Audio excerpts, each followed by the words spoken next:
সে হবে সফল। সে কি হবে? সফল হবে। যে নবীর সুন্নাহ মানবে, নবীর সুন্নাহ মেনে নবীর তরিকায় আল্লাহর হুকুম মেনে যাবে, তাহলে তার কি হবে? আখিরাত কি হবে? আখিরাতের সফলতা, কামিয়াবি অর্জন করবে। কি অর্জন করবে?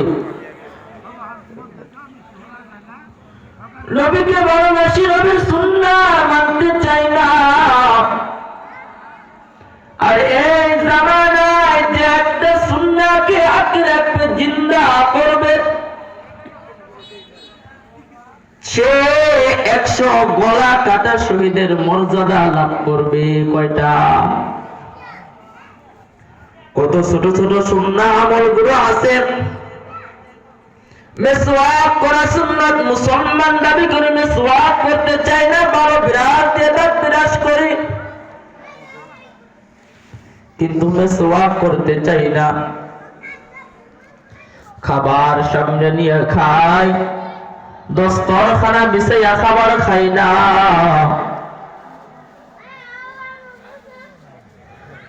নবীর বড় আশিক বলে দাবি করি,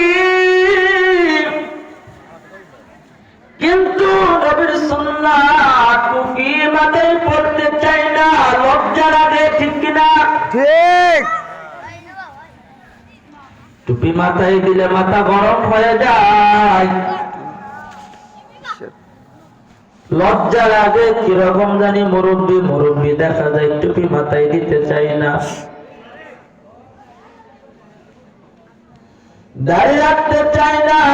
দুনিয়াতে এমন কোন আমল নাই যে কবর পর্যন্ত নিয়ে যাওয়া যাবে। এমন একটা আমল আছে দাড়ি, যে দাড়ি রাখলে আপনি এই আমলটা আপনি কবরে উঠায় দেখা যাইবে। ঠিক। রাখতে গেলে লজ্জা লাগে। ঠিক কিনা? ঠিক। বলে এখনো কি মুরব্বি হয়েছে আমি দাড়ি রাখবো? এখনো আমার মেয়ে বিবাহ হয় নাই, ছেলেও বিবাহ করাই নাই, আমি কে রে দাড়ি রাখতে যাব?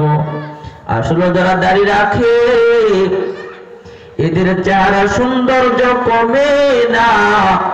একবার বলে দেখেন, নবীর দাড়ি ছিল না ছিল না? ইয়েস। দাড়ি ছিল। ছিল। দুনিয়ার জমিনে যত মানুষ আসছে, ছিল, আসতে, যাবে, আমার নবীর মতো সুন্দর চেহারার অধিকারী কেউ আসবে না।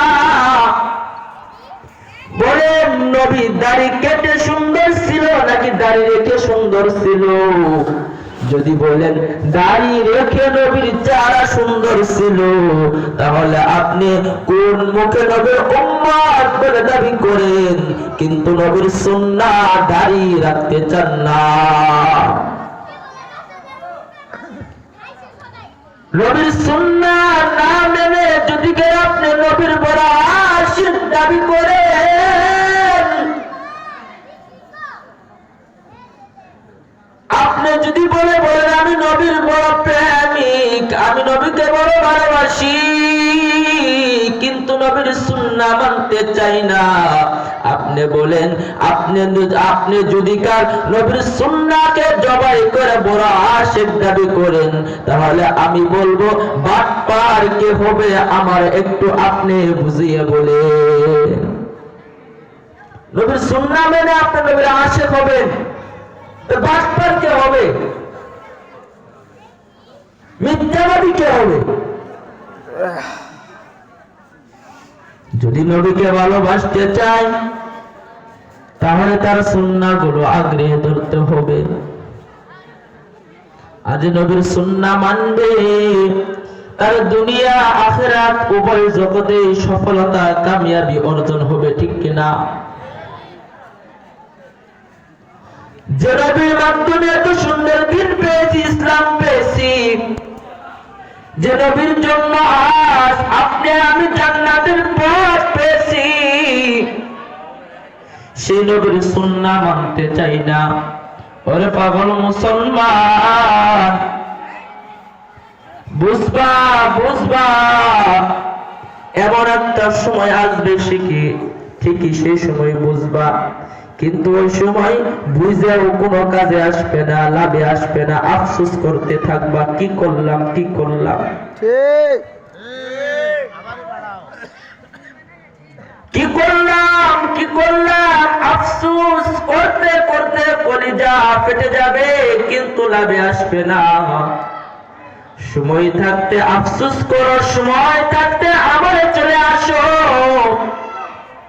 এখন সময় আছে, নবীর সুন্নাহগুলো আঁকড়ে ধরো, নবীর সুন্নাহগুলো সুন্দর করে ধরো। জীবন যতদিন আছে, আমার জীবন যতদিন আছে, আমি আমার নবীর একটা সুন্নাহ আর জবাই করতাম না, নষ্ট করতাম না। ঠিক যদি মহব্বতে বলেন, আর যে নবীকে অনুসরণ করবে, যে নবীকে ভালোবাসবেন, তাকে কে ভালোবাসবেন বলেন? আল্লাহ। মনে আছে? তাকে আল্লাহ ভালোবাসবেন। আল্লাহকে পাওয়ার মাধ্যম একটাই, যে আল্লাহ রসুলকে ভালোবাসবেন। আর যে আল্লাহ রসুলকে ভালোবাসবে না, সারাদিন যদি কার গলা চিল্লাইয়া ফাটাইয়া ফাটাইয়া বলেন আমি আমার আল্লাহ বড় ভালোবাসি, এই কথা কোনো কাজে আসবে না। আর আপনার বলা লাগবে না, আপনি আপনার নবীকে ভালোবাসবেন, আপনি রাসূলের সুন্নাহকে ভালোবাসবেন, আপনি আপনার রাসূলকে অনুসরণ করবেন, অনুকরণ করবেন, আপনি আপনার রাসূলকে মানবেন, আপনি আপনার রাসূলকে ভালোবাসবেন, আপনার আল্লাহ আপনাকে ভালোবাসবেন। ঠিক কি পরিমাণ ভালোবাসবো, এই যুগে তাকাবো না, পিছনে যুগের দিক তাকায় তাকায় দেখবো। ওই পূর্বের মুসলমানের দিকে তাকায় তাকায় দেখবো, সাহাবায়ে কিরামের দিকে তাকায় তাকায় দেখবো। তারা নবীর কত ভালোবাসার মানুষ ছিল, তারা নবীকে কেমনে ভালোবাসছে, আর আমার ভালোবাসা তাদের ভালোবাসাটা এক আছে কিনা।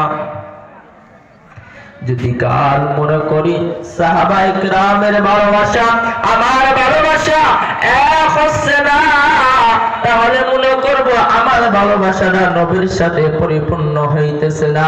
আর নবীকে যদি কাল সঠিকভাবে ভালো না বাসতে পারি, আর নবীর মহব্বত নিয়ে যদি কারো কবর না যেতে পারি, ওরে বাবা ভালো করে শুনেন, ওই হাসরের মাঠে আপনার নবী ছাড়া আপনাকে শাফায়াত করে একটা লোক থাকবে না।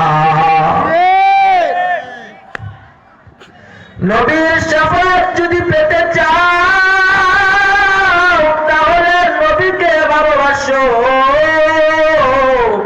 আর যদি কাল মনে করো শাফায়াতের প্রয়োজন নাই, আমি আমার অমুক লোককে ভালোবাসি, অমুক নেতাকে ভালোবাসি, অমুক হুজুরকে ভালোবাসি, অমুক পীর সাহেবকে ভালোবাসি, ওই পীর সাহেব অমুক নেতা অমুক ভাই আমাকে শাফায়াত করবে, সম্ভব না, সম্ভব না। একমাত্র রাসূল ব্যতীত আর আপনাকে কেউ শাফায়াত করবে না। ও মুসলমান আল্লাহর গোলাম, কেমনে আল্লাহ রাসূলকে ভালোবাসবা, ছোট্ট একটা ঘটনা বলে আমি শেষ করে দিব। যেহেতু উলামায়ে কিরাম বয়ান করবেন, আমার কাছে বেয়াদবি মনে হইতেছে, এইজন্য ছোট্ট একটা ঘটনা বলে আমি শেষ করে দিব। আল্লাহর নবীর এক ছোট্ট সাহাবী, বাবাও সাহাবী, ছেলেও সাহাবী, ছোট মানুষ, বয়স কম, ক্ষুধার যন্ত্রণায় কাঁদতেছে, আর মাকে ডাকতেছে। মাকে যখন পিছন থেকে মা বলে ডাক দেয়, মা,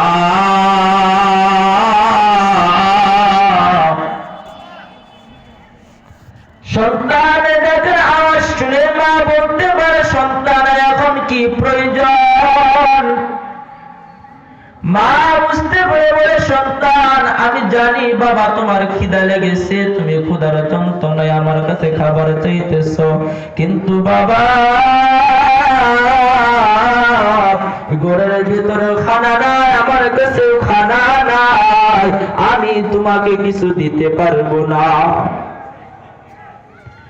কিন্তু আমি একটা জায়গা দেখাইয়া দিতে পারি,